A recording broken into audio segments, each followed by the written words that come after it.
तो कल के प्रसंग में जैसा चल रहा था, ब्रह्मा जी भगवान से स्तुति कर रहे हैं कि प्रभु, इस सृष्टि को रचने का जो भार मेरे ऊपर आपने सौंपा हुआ है, उसे भी मैं आपके बगैर पूरा नहीं कर सकता। इसलिए इस सृष्टि को रचने में मैं आपकी शरण में आया हूँ। आप मुझे अपना आशीर्वाद दीजिए, अपना साथ दीजिए, तो मैं इस सृष्टि को रचने में समर्थ हो सकूँगा। क्योंकि इस सृष्टि को रचने वाले ब्रह्मा हैं, कर्म है। कर्म के बगैर ये सृष्टि नहीं रची जाती है। इसमें कर्म, काल, मृत्यु, ज्ञान, भाग्य, ये सब ही शक्तियाँ हैं। ये सब शक्तियाँ हैं इस ब्रह्मांड के अंदर, शरीर के अंदर। ज्ञान एक शक्ति है, गुरु रूप शक्ति है। गुरु एक देवता है, ज्ञान गुरु एक देवता है। ऐसे ही काल एक देवता है, मृत्यु एक देवी है, इसमें कर्म एक देवता है, इसमें भाग्य एक देवता है, इसमें विष्णु जो पालन करते हैं वो एक देवता है। तो ये सारे देवता इस सृष्टि को चला रहे हैं। तो इनमें बगैर ब्रह्मा के, ब्रह्मा इनमें सब में बड़े हैं जो सृष्टि को रचते हैं। माने कि बड़े तो श्री हरि हैं, लेकिन इस सृष्टि, अगर ये सृष्टि नहीं रची जाती है, ये सृष्टि अगर नहीं है, तो न भाग्य होगा, न विष्णु होंगे, न काल होगा, न मृत्यु होगी। तो इस सृष्टि के जो मुख्य देवता हैं, मतलब बनाने वाले, रचने वाले, वो हैं ब्रह्मा। तो ब्रह्मा यहाँ पर उनसे स्तुति कर रहे हैं कि हे प्रभु, आप नित्य हैं, अजन्मे हैं, विश्वरूप हैं, मैं आपकी शरण लेता हूँ। आपने अपने स्वरूप को ब्रह्मा, विष्णु, महेश के रूप में विभक्त करके प्रजापति और मनु आदि की विस्तृत परंपरा का शुभारंभ किया है। आपने अपने स्वरूप को ब्रह्मा, विष्णु, महेश के रूप में विभक्त करके प्रजापति और मनु आदि की विस्तृत परंपरा का शुभारंभ किया है। जैसे दक्ष प्रजापति को प्रजापति बनाया, जैसे मनु को इस सृष्टि का मतलब जो है उत्पत्ति करता बनाया। तो ये उनकी परंपरा है। ये जैसे गृहस्थी में एक मुखिया होता है, बाप, दादा या बाबा, ये मुखिया होते हैं, बड़े होते हैं। तो इनकी परंपरा है ये परंपरा है। इस परंपरा में जो भी गलत चलता है वो घर का नाश करता है, इस सृष्टि का नाश करता है। घर गृहस्थी का नाश करने वाला होता है जो गलत चलता है। तो ब्रह्मा कह रहे हैं कि आप नित्य हैं, अजन्मे हैं, विश्व रूप हैं। कहाँ है वो? इस सृष्टि के कण कण में है। यही नित्य हैं, रोजाना हर वक्त रहते हैं, सोते भी रहते हैं, जगते भी रहते हैं, करते भी रहते हैं, खाते भी रहते हैं। ये हर वक्त उपस्थित रहते हैं, नहीं तो ये आंखें नहीं खुलेंगी। और जिस दिन, अब ये जीव क्या है? जीव इन्हीं का अंश है। इस शरीर में रहने वाले नित्य जो सत्यनारायण हैं, उनका ही अंश ये जीव है, जिसको हम आत्मा कहते हैं, जिसे हम सच्चाई कहते हैं। जिसका जी सच्चा है उसका बेड़ा पार है। यही भटक जाता है, जी भटक जाता है, आत्मा ही भटक जाती है, भटक जाता है ना। अब भटक जाने से उसको जन्म मरण मिलते हैं। अब ये मरण क्या है? तो मैं इसकी परिभाषा बताता हूँ। मृत्यु, जिसको हम मृत्यु कहते हैं, मृत्यु का अर्थ समझते हो? नहीं समझते। मृत्यु का अर्थ है इस आत्मा का इस शरीर से विरक्त हो जाना, माने कि इससे मुक्ति पा जाना, इससे छुटकारा पा जाना, उसका नाम है मृत्यु। इस शरीर से, इस संसार से आत्मा का मुक्ति पा जाना ही मृत्यु है। अब जन्म मरण क्या है? ये जन्म क्या है? फिर मृत्यु का तो अर्थ तुमने समझ लिया। आत्मा का इस शरीर से छुटकारा पा जाना, मुक्ति पा जाना ही मृत्यु है। अब जन्म क्या है? जन्म जो अपने कर्मों का भोग शेष है उसे भोगना, कर्मों का जो परिणाम शेष है उसे भोगना जन्म कहलाता है। तो जन्म और मरण ये इसलिए होते रहते हैं। आत्मा का शरीर को छोड़ना ही मृत्यु है। अपने कर्म का भोग भोगना ही जन्म है। जन्म और मरण का चक्र ये चलता रहता है। किसके लिए? जो जीव गलतियां करता है उनका जन्म मरण चलता ही रहता है। भोग कर्म भोग बनते ही रहते हैं। अब मनुष्य के कर्म और भाग्य में जो भाग्य उसको भोग भोगवाता है, दुख सुख देता है, जो भाग्य तुम्हारे कर्मों से बन रहा है, इसमें भाग्य में और कर्म में भाग्य बड़ा नहीं है, कर्म बड़ा है। अगर कर्म नहीं होगा तो भाग्य नहीं बनेगा। अब तुम्हारे मन भाव और ज्ञान में क्या अंतर है? अगर मन भाव तुम्हें ज्ञान नहीं है तो तुम मन भाव को कंट्रोल नहीं कर सकते। मन और भाव को कंट्रोल नहीं कर सकते, सही दिशा में नहीं चल सकते अगर ज्ञान नहीं है तो। अगर ज्ञान उपस्थित है तुम्हारे पास तो तुम्हारे मन को और भाव को ज्ञान कंट्रोल कर लेगा। तो ज्ञान और मन भाव में ये अंतर है। ज्ञान तुम्हारे मन भाव से बड़ा है। मन भाव माने सांसारिक मन और भाव से बड़ा है ज्ञान। अब ज्ञान से बड़ा कौन है? ज्ञान से बड़ा जो तुम्हारे शरीर के कण कण में ईश्वर है, श्री हरि जिसको कहते हैं विष्णु भगवान, वो ही इस ज्ञान से बड़े हैं। अब इनसे बड़े कौन हैं?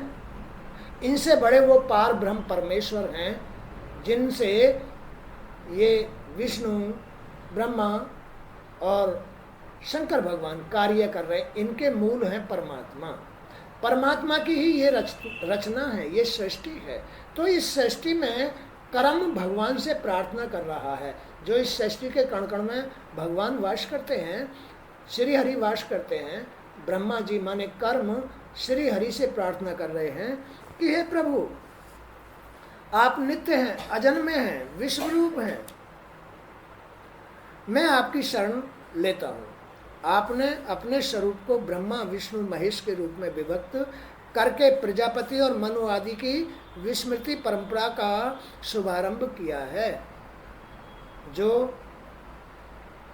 मनु और राजा दक्ष जो प्रजापति चुने गए थे, ब्रह्मा ने चुने थे, ब्रह्मा पुत्र थे दक्ष, उन्होंने जो परंपरा चलाई है उसकी फिर दोबारा से आपने ये याद दिलाई है, उसकी परंपरा को दोबारा से चालू किया है और अपने स्वरूप को विस्तृत लोकों में फैला दिया है। सारे लोकों में, आँखों में, कानों में, नाक में, सारे लोकों में, ये सारे लोक हैं। सारे लोकों में आपने अपने कृपा को, अपने प्रसाद को, अपने प्रकाश को फैला दिया है। आपने अपनी आराधना को ही कल्याणकारी स्वधर्म के रूप में विस्तृत किया है। ब्रह्मा जी कह रहे हैं कि आपकी जो आराधना है, प्रार्थना है, जो आपका ज्ञान है या आपकी शरण है, जो आपके नियम धर्म हैं, वही कल्याणकारी स्वधर्म है। कल्याणकारी स्वधर्म है। मैं आपको नमन करता हूँ हे प्रभु। ब्रह्मा जी माने कर्म कह रहा है इस बात को, ब्रह्मा जी कह रहे हैं इस बात को, हे प्रभु मैं आपको नमन करता हूँ। आप कल्याणकारी हैं, आप ही नित्य हैं, आप ही ब्रह्मा विष्णु महेश हैं। हे प्रभु आपके बगैर ये सृष्टि मैं नहीं रच सकता, आप अपनी कृपा कीजिए जिससे कि मैं सृष्टि रचने में समर्थ हो सकूं।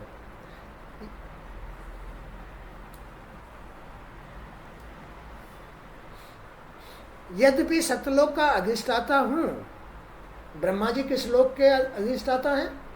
सत्यलोक। माने जब ये शरीर पवित्र होता है तो ही ब्रह्मा उपस्थित होते हैं। लेकिन जो इस संसार में कर्म हो रहा है ये ब्रह्मा नहीं कर रहे हैं, ये तो जी कर रहा है, सांसारिक जी कर रहा है। ये ब्रह्मा इसमें उपस्थित नहीं है, इसमें जी के अनुसार कर्म हो रहा है। इसीलिए ये सारा दोष जी के ऊपर आ जाता है। ब्रह्मा की सृष्टि तो सत्य है जिसमें कोई दोष नहीं होता। ब्रह्मा तो शुद्ध कर्म करने वाले हैं, इस सृष्टि को आगे बढ़ाने वाले हैं। लेकिन ये जो जी है, जो ईश्वर का अंश सांसारिक हो जाता है, जी सांसारिक हो जाता है, ये झूठा है। इसलिए ये इस सृष्टि का विनाश करने के लिए तैयार हो जाता है, राक्षस हो जाता है, दुष्ट हो जाता है, भगवान की बात को नहीं मानता है, बड़ों की बात को नहीं मानता है, नियमित कर्म नहीं करता है। ऐसा ये जी है। इसी के ऊपर काल हावी हो जाता है, मृत्यु हावी हो जाती है। इसी के लिए ही दुख सुख तैयार हो जाते हैं इस सांसारिक जी के लिए। जबकि ये इसके कण कण में वास करने वाले जो नित्य श्री हरि हैं उनका अंश है, लेकिन वो अंश तो मुक्ति के लिए है, आत्मस्वरूप है वो। तभी ब्रह्मा उसे कर्म से मुक्त कराते हैं, उस आत्मा को ब्रह्मा कर्म से मुक्त कराते हैं, अपने लोक भेज देते हैं। यद्यपि सत्यलोक का अधिष्ठाता हूँ, मैं सत्यलोक का, सत्यलोक ये जो शरीर है जब ये पवित्र होता है तो ये लोक, सभी लोग पवित्र होते हैं, मैं उनका अधिष्ठाता हूँ। तो भी आपके इस काल रूप के सम्मुख मेरा कोई अस्तित्व नहीं है। फिर भी इस काल रूप के, क्योंकि काल कहाँ से तैयार हो रहा है? कर्म से।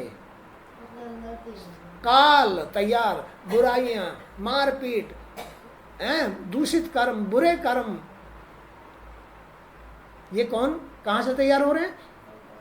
कर्म से तैयार हो रहे हैं। काल तैयार, काल के चक्कर में फंस जाता है, समय के चक्कर में फंस जाता है आदमी। तो यद्यपि मैं सत्यलोक का अधिष्ठाता हूँ, फिर भी मैं आपके काल रूप के सम्मुख मेरा कोई अस्तित्व नहीं है। काल ब्रह्मा को भी घुमा के रख देता है। मैंने आपको जानने के लिए जो तप किया, ब्रह्मा कह रहे हैं इस बात को, जो शरीर के अंदर श्री हरि वास करते हैं कण कण में, उनसे कह रहे हैं कि मैंने आपको जानने के लिए जो तप किया, यज्ञ किया, स्तुति की, उसके यज्ञ रूप आप साक्षी हैं, आपके सामने ही किया मैंने। फिर भी आपके काल रूप का सामना मैं नहीं कर सकता हूँ। आपके काल रूप के सामने मेरा कोई अस्तित्व नहीं है। कृपया मेरी प्रार्थना और नमन स्वीकार करें प्रभु। मैं काल के सम्मुख कैसे इस लोक का साथ दूं, इस संसार का साथ दूं। फिर आप मेरी प्रार्थना स्वीकार करें। आप पूर्ण काम है, आपको किसी चीज़ की इच्छा नहीं है, आप सभी भौतिक वस्तुओं से अनासक्त हैं। ब्रह्मा जी कह रहे हैं कि आपको किसी चीज़ की इच्छा नहीं है, आप तो शरीर के कण कण में वास करने वाले हैं, विराम करने वाले हैं। आप सभी भौतिक वस्तुओं से अनासक्त हैं। आपको किसी भी ना सुख की ज़रूरत है, ना अन्न की ज़रूरत है, ना फल फ्रूट की ज़रूरत है, ना किसी घर की ज़रूरत है, ना आपको किसी संतान की ज़रूरत है। कोई आसक्ति आपको नहीं है। आपने धर्म और मर्यादा की रक्षा के लिए मनुष्य, पशु, पक्षी, देवता, असुर आदि का रूप धारण कर कितनी ही लीलाएं की हैं। ब्रह्मा जी कह रहे हैं भगवान से, श्री हरि से, आपने कर्म के माध्यम से मनुष्य, पशु, पक्षी, देवता, असुर आदि का रूप धारण कर कितनी ही लीलाएं की हैं। कभी गजराज बन गए हैं, उसको अपने चक्र से मगरमच्छ से उसके कर्म बंधन से उसको छुड़ाया। क्योंकि हाथी जो था वो प्रारब्ध से भगवान विष्णु का भक्त था। हाँ, भक्त था वो, तो उसे उसके कर्मों ने घेर लिया। ग्राह बन के पानी पीने गया, वहां उसकी टांग पकड़ ली। तो वो चिल्लाया, हे भगवान विष्णु, हे नारायण, दौड़ के आओ प्रभु, मुझे ग्राह ने पकड़ लिया, मुझे छुड़ाओ। तो भगवान भक्त के बड़े शुभ चिंतक हैं, तुरंत दौड़ करके वहां उसकी मदद करते हैं। और भगवान तो सर्वव्यापी है, कण कण में वास करने वाले हैं संसार के। तो वही तुरंत लक्ष्मी नारायण गरुड़ पर सवार होकर के प्रकट हो गए और उसको चक्र से उसकी टांग काट दी। ग्राह चला गया, हाथी के कर्म का भोग भी मिल गया और बचा भी लिया, बचा लिया ना। तो उसकी पुकार सुन करके भगवान भक्त की पुकार सुन करके एक पल का भी विलंब नहीं करते हैं। तो ब्रह्मा जी श्री विष्णु हरि से प्रार्थना कर रहे हैं, प्रभु मेरी मदद कीजिए, आपको इस भौतिक संसार की कोई इच्छा नहीं है। आपने अपने धर्म मर्यादा की रक्षा के लिए मनुष्य, पशु, पक्षी, देवता, असुर आदि का रूप धारण कर कितनी ही लीलाएं की हैं। आप ही अविद्या, राग, द्वेष, अस्मिता और अनुराग किसी के भी अधीन नहीं है। न तो विषय विकारों के अधीन है आप तो सत्य हैं, न द्वेष के, न आप किसी से द्वेष करते हैं, न किसी से राग करते हैं, न किसी से मतलब जो है किसी के वश में होते हैं, न किसी की बढ़ाई करते हैं, न किसी से भेदभाव रखते हैं। यह सारा संसार आपके उदर में समाया हुआ है। पूरा संसार, पशु पक्षी, धूल मट्टी, हैं, जो भी कुछ तुम्हें देखने को मिला, ये सारा संसार श्री हरि के पेट में समाया हुआ है। श्री हरि ही इसके लीलाधर हैं, इसके मूल हैं श्री हरि सत्यनारायण। तो जीत किसकी होगी इस संसार में? सत्य की होगी। तो फिर क्यों मतलब जो है भागे डोल रहे चारों तरफ हैं? जीत तो सत्य की होगी, बुराई की जीत तो नहीं होनी। क्यों ये मैं धारण कर रखी है? क्यों बड़ों का कहना नहीं मानते हो? क्यों भगवान की पूजा आदर सत्कार नहीं करते हो? क्यों उनकी स्तुति नहीं करते? क्यों आराधना नहीं करते? क्यों भक्ति नहीं करते? जब तुम्हें ये पता है कि जीत सत्य की होनी है तो उनकी ही शरण में रह करके जीवन व्यतीत करना चाहिए। अन्यथा जन्म मरण दुख सुख का चक्र, काल चक्र शुरू हो जाएगा। तुम्हें मृत्यु का अर्थ भी मैंने बता दिया, जन्म का अर्थ भी मैंने बता दिया, ज्ञान का अर्थ भी मैंने बता दिया, मन भाव का भी अर्थ हो गया। ये सब कुछ भगवान श्री हरि के उदर में ही होता है। भगवान श्री हरि ही इसके मूल हैं, उनकी ही ये लीला है। हे प्रभु, यह सारा संसार आपके उदर में समाया हुआ है, आपकी प्रेरणा से ही मैं इसे देख पा रहा हूँ और सृष्टि रचना के लिए तत्पर हुआ हूँ। मैं बार बार आपको नमन करता हूँ। हे प्रभु, आप मेरी बुद्धि और कल्पना को जागृत करें। हे प्रभु, आप मेरी बुद्धि को इतनी जागृत करें कि सिर्फ आपसे ही प्रेम रहे, ना राग रहे, ना द्वेष रहे, ना ईर्ष्या रहे, ना कुछ रहे, ना इस संसार में आसक्ति रहे। आप मेरी कल्पनाओं को, विचारों को और बुद्धि को सत में प्रेरित करें, अपनी कृपा में प्रेरित करें। आप मेरी बुद्धि और कल्पना को जागृत करें ताकि मैं पूर्व कल्प के अनुसार ही जगत की रचना कर सकूं, मैं शुद्ध रचना कर सकूं, इस संसार के काम आ सकूं। इसकी रचना में आप मेरे ज्ञान को प्रेरित करते रहें और मुझे शक्ति प्रदान करते रहें ताकि मैं सृष्टि रचना के अहंकार से दूर रह सकूं। सृष्टि रचना के अहंकार से माने सृष्टि रचना माने कर्म करने के अहंकार से, जो जी अहंकार में इस संसार में कर्म करता है। ब्रह्मा कह रहे हैं मैं इस अहंकार से बचा रहूं, भूल से बचा रहूं, आपकी सेवा को कभी ना भूलूं, आपके एहसान को कभी ना भूलूं, मैं बड़ों के एहसान को कभी नहीं भूलूं। ऐसी मेरी बुद्धि और विचारों को प्रेरित करो प्रभु। मैं आपकी शरण में हूँ, आपको नमन करता हूँ। आप करुणा में पुराण पुरुष हैं प्रभु। आप अपनी भुवन मोहिनी मुस्कान के साथ अपने कमल नेत्र खोलिए और से सैया से उठकर विश्व के उद्भव के लिए अपनी मधुर वाणी से मेरा मार्गदर्शन करते हुए मेरा संकट दूर कीजिए। ब्रह्मा जी कह रहे हैं इस बात को कि आप से सैया से तुरंत जागिए प्रभु, और मुझे इस सृष्टि का शुद्ध निर्माण करने के लिए, सृष्टि पवित्र हो जाए, उसके लिए मेरा साथ दीजिए, मेरा मार्गदर्शन कीजिए। इस प्रकार ब्रह्मा जी भगवान की स्तुति करके मौन हो गए। भगवान ने देखा कि ब्रह्मा जी सृष्टि के कार्य से कुछ अधिक ही भयभीत हो रहे हैं। तब उन्होंने ब्रह्मा जी का मन शांत करते हुए कहा, हे वेद गर्भ ब्रह्मा जी, तुम विषाद के वशीभूत होकर आलस्य न करो, सृष्टि रचना के कार्य में लग जाओ। भगवान श्री हरि कह रहे हैं कि ब्रह्मा आप चिंता मत करो, मैं तो हर वक्त उपस्थित हूं, आप सृष्टि के कार्य में तुरंत लग जाओ, मैं तुम्हारा साथ दूंगा। लेकिन मेरे नियम के अनुसार मैंने आपको सत्यलोक का अधिष्ठात्र देवता बनाया है। आप सत्य को धारण कर करके इस सृष्टि का निर्माण कीजिए, सबको संचालित कीजिए। किसको? सूर्य को, वायुदेव को, जलदेव को, इनको संचालित कीजिए। इनके संचालित करने वाले ब्रह्मा हैं और इन सब के मूल श्री हरि हैं। सूर्य में प्रकाश कहाँ से जा रहा है? श्री हरि से जा रहा है। चंद्रमा में प्रकाश कहाँ से जा रहा है? श्री हरि से जा रहा है। पृथ्वी कैसे टिकी हुई है? श्री हरि के सत से टिकी हुई है।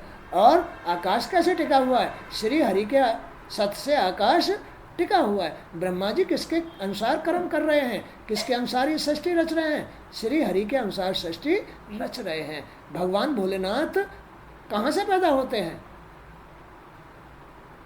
कर्म से पैदा होते हैं, ब्रह्मा जी से पैदा होते हैं। और वो क्या काम कर रहे हैं? वो अपना काम कर रहे हैं,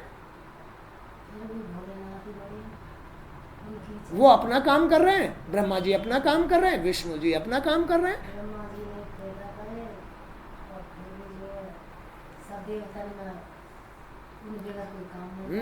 तो इसकी हाँ, भगवान ने देखा कि ब्रह्मा जी सृष्टि के कार्य से कुछ अधिक ही भयभीत हो रहे हैं। तब उन्होंने ब्रह्मा जी का मन शांत करते हुए कहा, हे वेद गर्भ ब्रह्मा जी, तुम विषाद के वशीभूत होकर आलस्य न करो, चिंता मत करो, भयभीत मत हो, सृष्टि रचना के कार्य में लग जाओ। तुम मुझसे जो चाहते हो उसे तो मैं पहले ही कर चुका हूँ। तुमको मैंने इसीलिए पैदा किया है, अपने में से ही पैदा किया है, इसलिए मैं पहले ही कर चुका हूँ। तुम मेरे अनुसार रहो और कर्म करो। सृष्टि रचना में तुम्हें कोई कठिनाई नहीं आएगी। मेरा साथ लेकर के कर्म करो, तुम्हें कोई कठिनाई नहीं आएगी। तुम जो भी कल्पना करोगे वह तुम्हें अंतःकरण में स्वतः ही दिखाई पड़ेगा। जो जी, जिसका जी आत्म स्वरूप होता है, उसके अंतःकरण में स्वतः ही भगवान उपस्थित होते हैं और कर्म के लिए प्रेरित करते हैं। जो जिसका जी सच्चा होता है, भगवान उसके हृदय पर तुरंत आकर के उसे प्रेरित करते हैं और सच्चे मार्ग पर लेके चलते हैं। तो वही भगवान कह रहे हैं ब्रह्मा से कि तुम इस बात के लिए चिंतित मत हो, तुम्हारी उत्पत्ति मैंने की है, इसलिए तुम विषाद मत करो। तुम सृष्टि रचना के कार्य में संलग्न हो जाओ, मेरा साथ लो। ब्रह्मा जी, तुमने मेरी लीलाओं के द्वारा मेरी जो स्तुति की है और तपस्या में तुम्हारी जो निष्ठा है, वह मेरी ही कृपा का फल है। जो भी आदमी, जो भी जीव भाव भक्ति करता है, दान करता है, तीर्थ करता है, ये सब भगवान की कृपा का फल होता है। कभी भी उसे विसारना नहीं चाहिए, कभी भी ऐसे भगवान के भक्तों के रास्ते में आंट नहीं लगानी चाहिए, नहीं तो उसका परिणाम, दुष्परिणाम उसे ही भोगना पड़ेगा जब उसके रास्ते को रोकता है। तो तुमने मेरी लीलाओं के द्वारा कभी मैं तुम्हें तीर्थ करने के लिए भेजता हूँ, तो मैं कभी तुम्हें सृष्टि रचवाता हूँ, तो कभी तुमसे दान करवाता हूँ, तो तुमसे कभी किसी को आशीर्वाद दिलवाता हूँ, तो किसी को वरदान दिलवाता हूँ, तो कभी कुछ कराता हूँ। ये सब मेरी तो कृपा का फल है, तुम मुझसे बाहर कुछ भी नहीं कर रहे हो, इसलिए तुम चिंता मत करो, सृष्टि रचो। तुमने जो मेरी तपस्या में मेरे प्रति जो तुम्हारी तपस्या में सेवा में जो निष्ठा है, वह मेरी ही कृपा का फल है। मैं समस्त कामनाओं और मनोरथों को पूर्ण करने में समर्थ हूँ। आदमी के, जीव के कर्म के अनुसार, किसी के कर्म के अनुसार मैं उसको उसका शुभ फल देता हूँ या अशुभ देता हूँ, ये मेरा ही क्षेत्र है। मैं ही उसके कर्म के अनुसार अच्छा बुरा फल देता हूँ। मैं ही उसके, हर आदमी के कर्म के अनुसार अच्छा बुरा फल देता हूँ, सुख दुख देता हूँ। मुझसे बाहर कुछ नहीं है, इसलिए तुम सृष्टि रचने में विषाद मत करो। मैं सर्वाधार हूँ, वह मेरी ही कृपा का फल है। मैं समस्त कामनाओं मनोरथों को पूर्ण करने में समर्थ हूँ। जो मेरी स्तुति निष्काम भाव से करता है, मेरी स्तुति निष्काम भाव से करता है, मैं उस पर शीघ्र ही प्रसन्न हो जाता हूँ। क्या कहा? जो मेरी स्तुति या मेरी भाव भक्ति करता है, जो भक्त मेरी भाव भक्ति करता है, जो भक्त मेरे लिए नियम धर्म धारण करके रहता है, जो सत को धारण किए हुए है, मैं उससे शीघ्र ही प्रसन्न हो जाता हूँ, तुरंत प्रसन्न हो जाता हूँ। ऐसा है मेरा संसार चक्र, ऐसा है मेरा संसार, ऐसा है मेरा अंश, ऐसा हूँ मैं उसका बाप। किसका बाप? जी का बाप। हे ब्रह्मदेव, हे विधाता, मैं आत्माओं का भी आत्मा हूँ। चाहे वो पशु की आत्मा हो, चाहे वो पक्षी की आत्मा हो, चाहे वो स्त्री की आत्मा, चाहे पुरुष की आत्मा, छोटे बड़े किसी की भी आत्मा हो, मैं आत्माओं का भी आत्मा हूँ। सबका आत्मा हूँ, मैं कण कण में वास करता हूँ। मैं सबका पिता हूँ, जन्मदाता हूँ। तुम भी मुझसे बाहर नहीं हो, तुम्हारा भी जन्मदाता मैं ही हूँ। समस्त जीव मुझे प्रिय हैं, इसलिए उन्हें मुझे ही प्रेम करना चाहिए। समस्त जीव मुझे प्रिय हैं, मेरे ही अंश हैं। सभी जीव, उन्हें मुझे ही प्रेम करना चाहिए। भगवान को, श्री हरि को ही प्रेम करना चाहिए, उनसे बाहर बिल्कुल नहीं रहना चाहिए। निकलते बढ़ते उनको प्रणाम करते रहना चाहिए। किसी कर्म को करो तो शुरू में उनको प्रणाम कर लो, तब कोई कर्म करो। खाना खाओ तो, नहाओ तो, उठो तो, कहीं जाओ तो श्री हरि को याद करके ही जाओ, उनकी शरण में ही रहो। वही बड़े हैं, उनसे बाहर मत जाओ। आजकल के तो बच्चे ऐसे हैं, देख लो, बाप भी मना करे। बाप श्री हरि का ही तो रूप है, बाप जन्म देने वाला श्री हरि का ही रूप है। ऐसे लोगों को क्या मिलता है? नरक, कुड़ कुड़ के मरते हैं ससुरे। ये कीड़े, नाली के कीड़े बनते हैं जो श्री हरि का ऐसे अनादर करते हैं, बाप के रूप में श्री हरि का अनादर करते हैं। वो कुड़ कुड़ के मरते, नाली के कीड़े बन बन करके कुचल कुचल के मरते हैं ससुरे।